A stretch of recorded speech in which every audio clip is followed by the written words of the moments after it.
that side, but also looking at from a number of other changes going on. And one of the things we've been focused on with the Finance Committee has been addressing the decrease in giving over the past few years. It declined. The decline started in 2022 and then continued in 2023.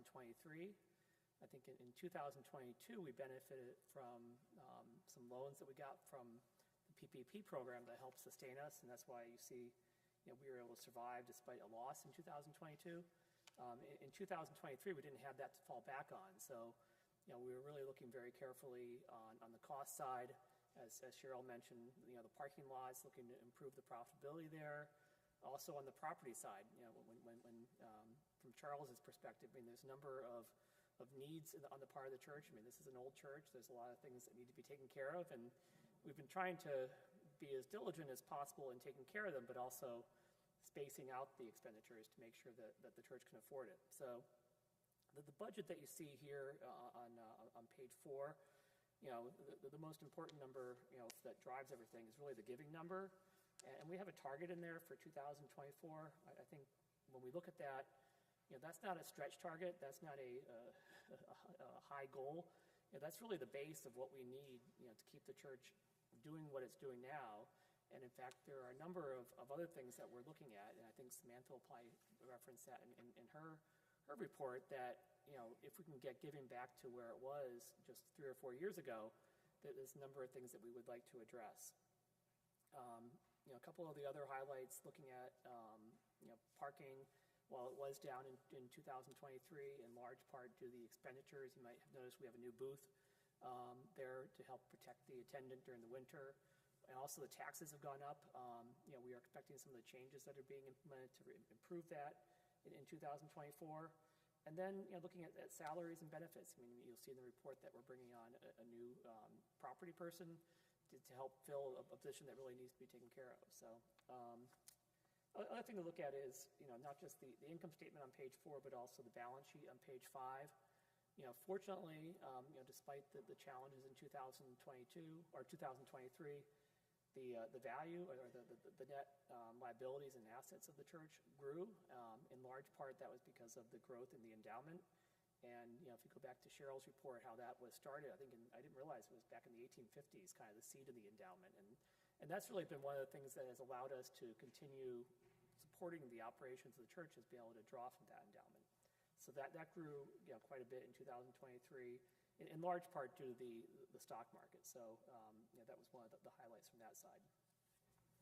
Lastly, just wanted to thank the support that we've had from the Finance Committee. I think we have a pretty neat gain. I think we have some really good discussions every month when we meet.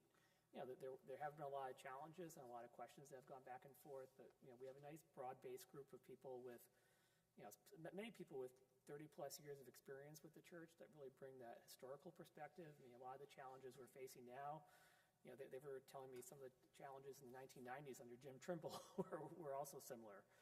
We also have a number of people who have experience in the small business side, so they look at it in terms of building a budget, and then looking at people from large company perspective. Some people from the banking industry, Cheryl with her background at Merck, really looking at some of the accounting and operations and financial controls that are very important. So we've really had a lot of great support from that. And then also want to mention one of our long-term members who was a great supporter, always had good questions, was Patrick Gallagher. And he passed away in June, so we miss him on the committee, dearly. He was one of the highlights was always hearing his discussion and comments. Thank you.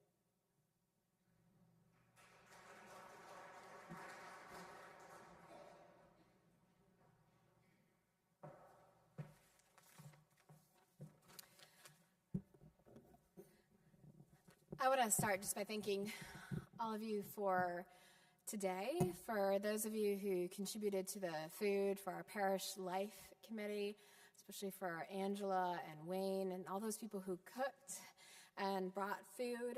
I thank you for that, and I hope you will join us for the pancake brunch next Sunday.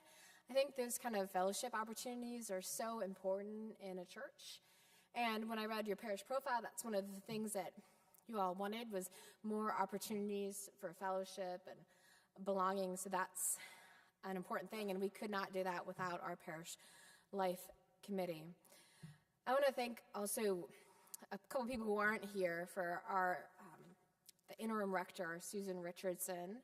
He was associate for so many years and did such a great job in the interim. I think she mentioned that we overlapped a year in seminary, and I have always respected Susan, but grown to admire her a great deal just the more that I talk to her, and she's helped so much just in my first few months because she continues to handle all of our non-member weddings, which is huge, and also is helping with our communications, and so I'm very grateful for all she did and all she continues to do. And also our interim associate, the Reverend Carol Anthony, who is now doing great work at the Church of the Advocate. And so thank you to both of them, and to the priest who has stayed on, the Reverend Palmer Hartle. I'm so grateful. He's been here for so many years and just does so many things at this church, and has been a great source of knowledge for me and helping me look at the bigger picture. And so I thank him. Now I'm going to repeat some of Cheryl's thank yous because I can't not acknowledge our wonderful staff and our volunteers. When I was applying for this position, they sent me the annual report. I asked for the annual report, and they sent them to me, and I had no idea they were going to be 24 pages long. And they are the most thorough annual report I've ever seen, and that credit goes to Cecilia Wagner. And yes, it does, Cecilia, but for organizing it. She doesn't take compliments very well. And for organizing it and getting everyone to send their information in, but also all of you who send that information in. It's really helpful when you're looking back over the years and to get a sense of the church. So I thank Cecilia for everything that she does, and I don't think I would...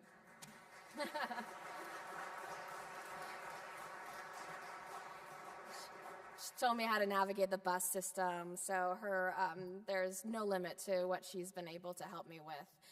Also for Parker Kitterman, our music director, I think just to see the range of what he can do is just awe-inspiring.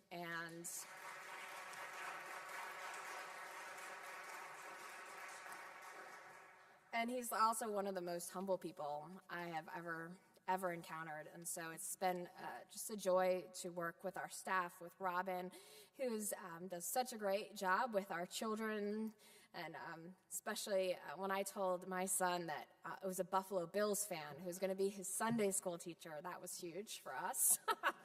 And I hope I didn't just out you or something, Robin. I think, okay.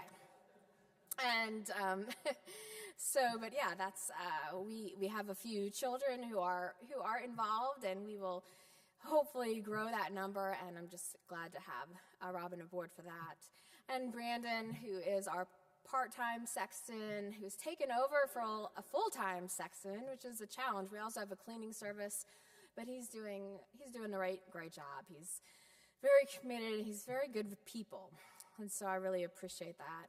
As some of you might know, our Director of Operations or Building Maintenance, John Hopkins, stepped down in November. And so we have been without that position for several months, and that's a gap that we need to fill. But that means the staff has been doing a lot of those things, including some people in the Church Preservation Trust, including our property committee and our property chairs, Charles Loomis and Jay Byrne. They have just filled in a great deal. And if you look at the garden today, it's gorgeous. And that's because of our wonderful volunteers. And I just thank you all for just the hard work that you do. One thing that you will not see in the budget is a position of an associate rector or an assistant rector. And we simply cannot afford that at this point. I will say that was a bit of a surprise to all of us. I think that we were not going to be able to put that in the budget. And so hopefully we can get back to our numbers from a few years ago. But it does mean that I simply can't do everything that Tim and Susan was doing. And again, fortunately, Susan has stayed on to help, and other people are throwing in. But if there's a gap, please tell me. But also please be aware that we have, again, we're so fortunate to have the staff we do and to have Palmer Hartle, who's giving so much of his time, but it's still a lot to fill into full-time clergy positions with one, and volunteers. And so anyway, I just want you to be aware of that, and I hope very much that we can fill that position eventually. So I want to thank all our vestry people. We have a great vestry. And for those who are outgoing, for David and also for Nava. David, you all know that he's gone through a pandemic, the departure of a rector, a new rector, and the sale of a rectory. That's a lot in 3 years to handle financially. And also, what I've always appreciated about David since I first met him is how calm he is. And while other people can get a little anxious about church finance, David always handles it very calmly. And that is wonderful. It's really important. And Nava, Cheryl already, she kind of stole my thunder there. Because, Nava, she is great as our clerk and taking our minutes, but also she always has something very thoughtful to say that I always find myself thinking about, like, the next day. And so I'm going to miss that. She was on vestry for 5 years, which is not typical. But I think she filled at least 1 or 2 people's terms, and so we will miss you both. Thankfully, Cheryl has agreed to stay on for an extra year as the rector's warden.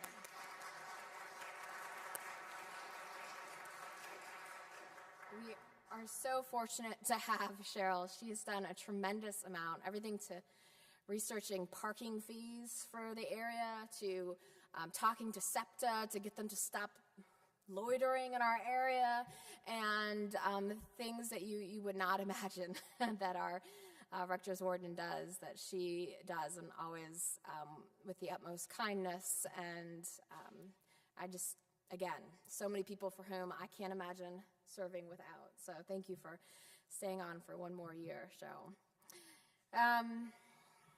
So for this coming year, I'm looking forward to the Lenten program, which Andy might mention a little bit more. And I do want to remind people, Lent, it's more than just guilt. This should be like our new motto. Lent, it's more than guilt. It's also about, like, self-examination. It's that time to look at ourselves and see where we are and where we want to be. And that's part of what the Lenten program is about.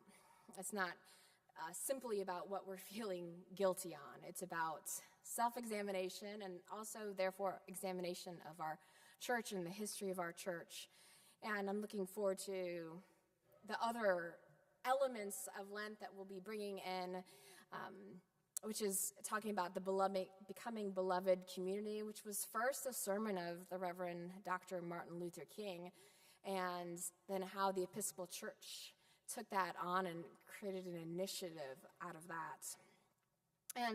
And speaking of the community, I'm excited that we have the beginning of an outreach committee. This church has always done outreach work, as Cheryl mentioned, throughout its history. It's done a tremendous amount of outreach.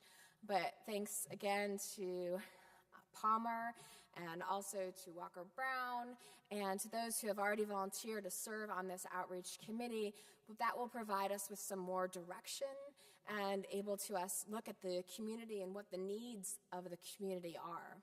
Often we look at what we want to do rather than what the actual needs are. And so that's an important thing. That's an opportunity that we have right now. And finally, this is my last thank you for now.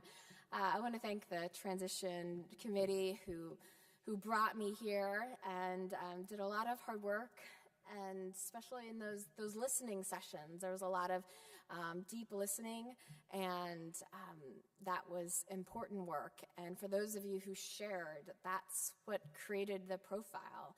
And it was an honest profile. It was a really accurate profile, and I'm so grateful to them for doing all of that work and having the utmost wisdom to call me. I'm kidding. No, but listening to the Holy Spirit, because I truly believe the Holy Spirit is where this all is right now. And because at least one person on the diocesan staff said, I didn't think they would choose you. I said, thank you. And so clearly, because I guess I just was unexpected. And so I thank them. I thank them for going with the unexpected choice, whatever that means. I just see Maria. Thank you for your work with our children, and that's a lot, and she's done it for a long time, and I'm really grateful. Your name was in here, Maria. I just didn't see you, so now I see you. Thank you. All right, and now for our report of our Anti-Racism and Social Justice Committee. Thank you.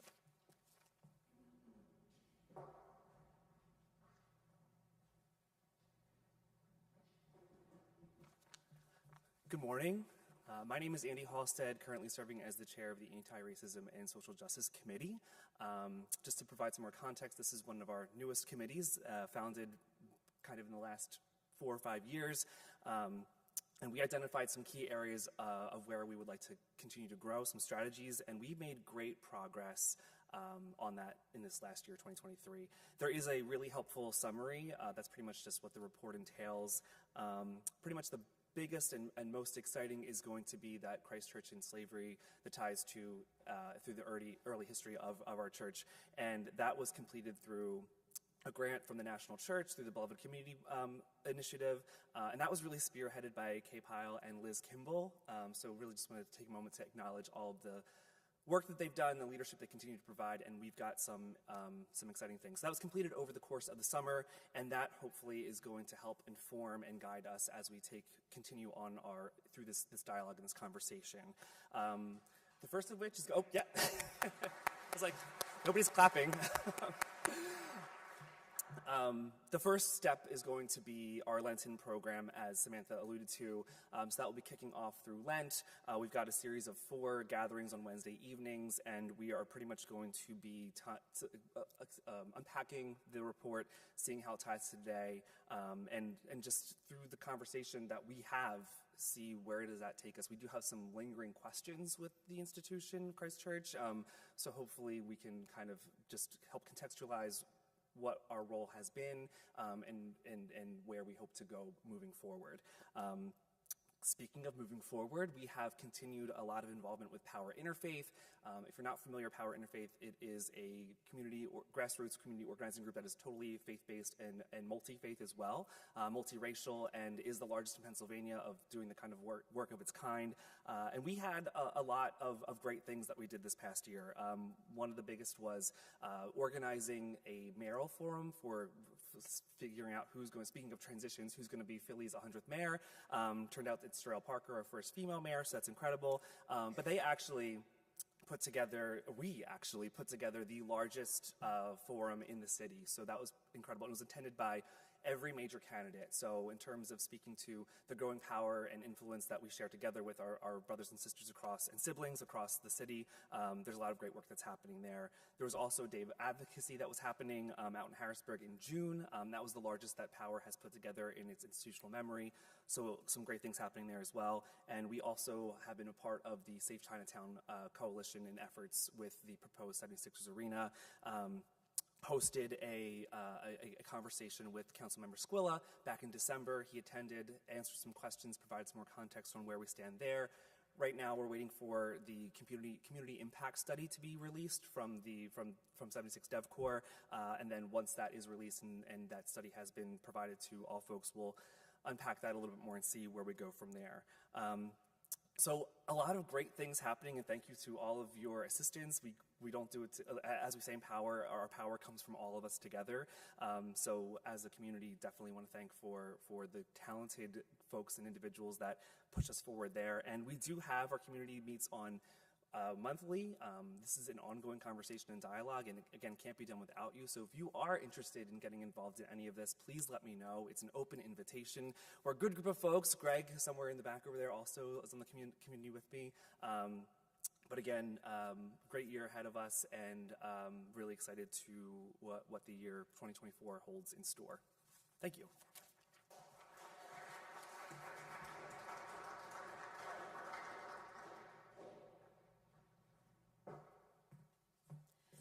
Thank you, Andy, and thank you for our whole committee. If we have now any questions for anybody who spoke or any comments? Is that how we do this now? Okay. Yeah.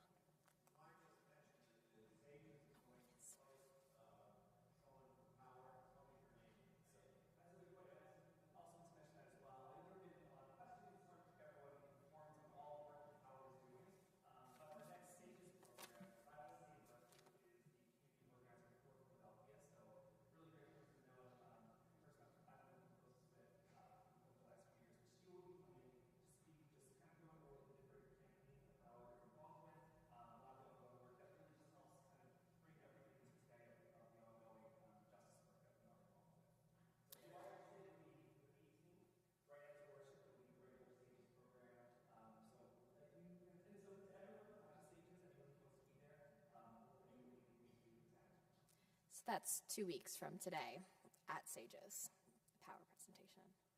Thank you.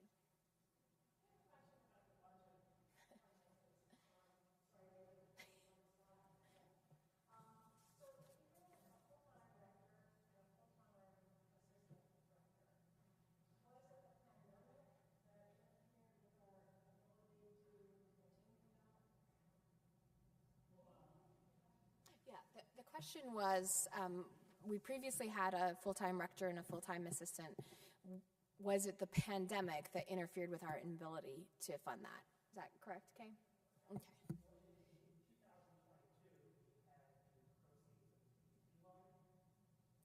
David, you want to come to the microphone just so?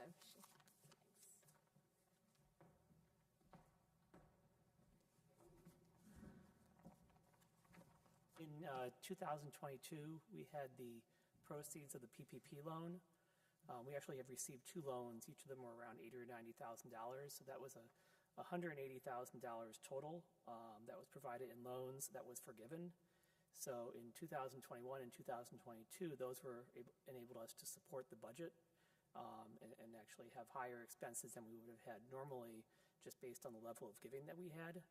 In 2023, starting at the beginning of the year, Susan was actually part-time, and her salary was part-time. So that was one of the ways we managed it last year.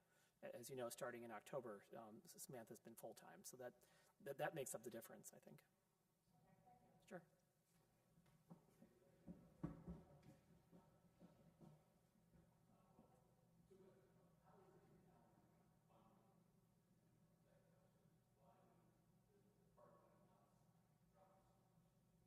Yeah, one was about how the endowment is funded, and the other is how the parking lots, why did they drop so much in 2023? The endowment is funded primarily through bequests from parishioners, and also by direct gifts, so people who had designated to go to the endowment. But typically for the annual covenant giving, that goes into the budget as part of that. But the endowment giving is usually pretty lumpy, depending on what bequests are in any given year. We have a number of bequests that are currently being processed. For some of the more complicated estates, that can take a couple of years, because there would be a portion of it that's assigned to Christ Church as what they call like a remainder. So when everything else has been taken care of, all the liabilities, all the other payouts, we would be due to get a percentage of what is left over. So I think we currently have a number of those gifts in process, which hopefully will hit in 2024. But if you remember, I think it was couple years ago, or Nava at one of the services talked about including Christ Church in your giving plan in your will, and that's why that was important. I think across the whole Episcopal Church, I mean, I think the reliance on bequest and giving as part of people's estates has increased relative to annual giving. So that's an important thing to be considering. In terms of the parking lots, like Cheryl mentioned, back in pre-pandemic, we would normally generate it between the two components, one of which is the monthly parking. These are people that pay on a monthly basis and can park there for the whole week, although they do help arrange so that there's enough spots available for Sunday. And then there's what we call the transient giving. Those are people who pay on hourly. A lot of people who may be visiting for work during the day, people attending events at the Arden, which is a big activity, and also the nightlife in Old City. There's fewer and fewer parking lots actually available in Old City, so that's a component of it as well. During the pandemic, the transient side declined quite a bit, as you can imagine. So we've relied more on the monthly parking. Although even on the monthly parking side, there was people who were paying monthly parking, although they actually worked in Old City. They didn't live in Old City. So that declined a bit as well. Compared to what we were anticipating for 2023, I think the two major changes were on the taxes side. The churches are normally exempt from property taxes, but if they have commercial operations, those are required to pay property taxes just like anybody else. And Cheryl actually put a great deal of effort working with the city, making sure that we continue to get a 50% exemption on our real estate taxes. But we do pay, for that. We also pay. There's a parking tax in Philadelphia, which is quite high. I think the purpose of the parking tax is to discourage people from sitting on parking lots, and they want you to develop it. So, I think that's almost 20% of revenue goes out back to the city in the form of parking taxes. And then there's a business use tax, which is almost like I think it's like a net profits tax, which is a complicated thing that Cheryl and our accountant Kristen have been working through and making sure that we're paying the right number. But in 2023, the property tax went up quite a bit, and that was all across Old City. And it's a complicated process to appeal that, especially for a larger commercial property. The other side of it was, there was some deferred maintenance that we've had on the parking side, things that could have been taken care of years ago, but we've kind of postponed them because of cash needs. And one of them was the booth that the operator of the parking lots can sit in, especially during the winter and especially at night. It can get quite cold, and that thing was just falling apart. I mean, a strong wind would have blown it away, and Charles and Jay really made it a priority to take care of that. It wasn't fair to the operator, so we were able to get that put in place at the end of 2023. The way the budget is done is a adjusted cash basis. So if you're used to small business statements or even large company statements, you would normally have capitalized an expense like that, and it wouldn't have shown up as an expense. But we expense everything. We don't capitalize any of the assets. So that was, I think it was just over $20,000 for that booth. That counted as an expense. So that's one of the larger reasons why the net profit on the parking lot was lower than what we were targeting. Any other questions? Thank you.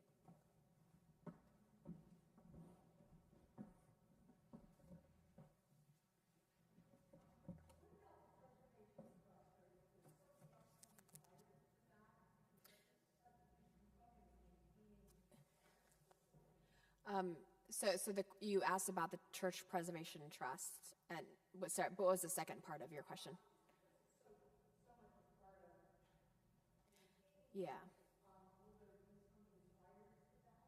Yeah, that's a good question.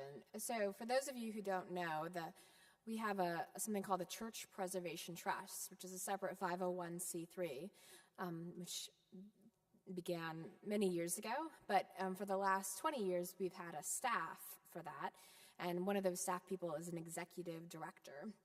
The executive director left a month before I came in August, and at the time, they had someone in mind for that position, And so they hired Hannah, who is, can't remember what her position was. I think she was like the assistant to the executive director, as the interim executive director. And she's done a great job. The person they had in mind fell through, and so they are have been looking for someone now since December, and that's all I know.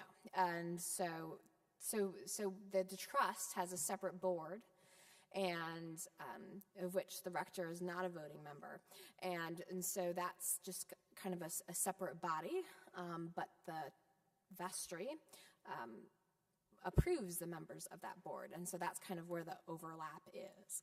And members of the church can serve on that board, so should you be interested in that, please do let us know. But yeah, the goal, I think, especially your last rector, Tim, he worked a great deal with that board, was that they would kind of cover all of the building expenses of the church. That was the hope. But right now, I think because they've had this big gap, they don't have any extra money to cover our expenses. Right now, they're just barely covering their expenses, which is their staff primarily. So their offices are in our neighborhood house. Yes, they do. They contribute $80,000 a year. Mm-hmm.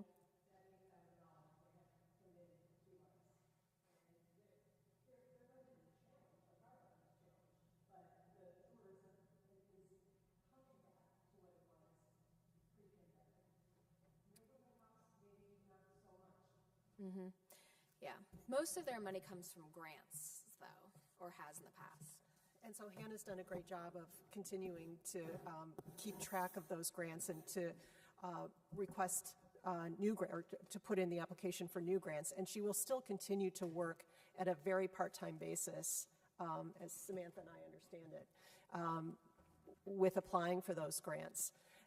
But Neighborhood House, the use of Neighborhood House hasn't really come back in the same way post-pandemic. And so that, like the parking lots, it's sort of like an underutilized asset. And so there has to be some work done around that. And I know that once they have a new executive director in place, that there are things that they will look at. But in terms of what comes to the church budget, that $80,000 that you see, if you look at page 4, under the last item under the expenses, it's a reimbursement from the trust for expenses that we have for maintaining this property. And Samantha and I have talked to the board, and they have committed to that. And so it's something that we have to look at going forward. There are a number of things that we have to look at. That's why I talked about the challenges. But we're ready to meet them. Anybody else? Okay. Thank you, everybody. Thank you. I'll just close for a prayer for the mission of the church, actually, for the parish. Almighty and ever-living God, ruler of all things in heaven and earth, hear our prayers for this parish family. Strengthen the faithful, arouse the careless, and restore the penitent. Grant us all things necessary for our common life, and bring us all to be of one heart and mind within your holy church. Through Jesus Christ, our Lord. Amen. Thank you all so much for being here.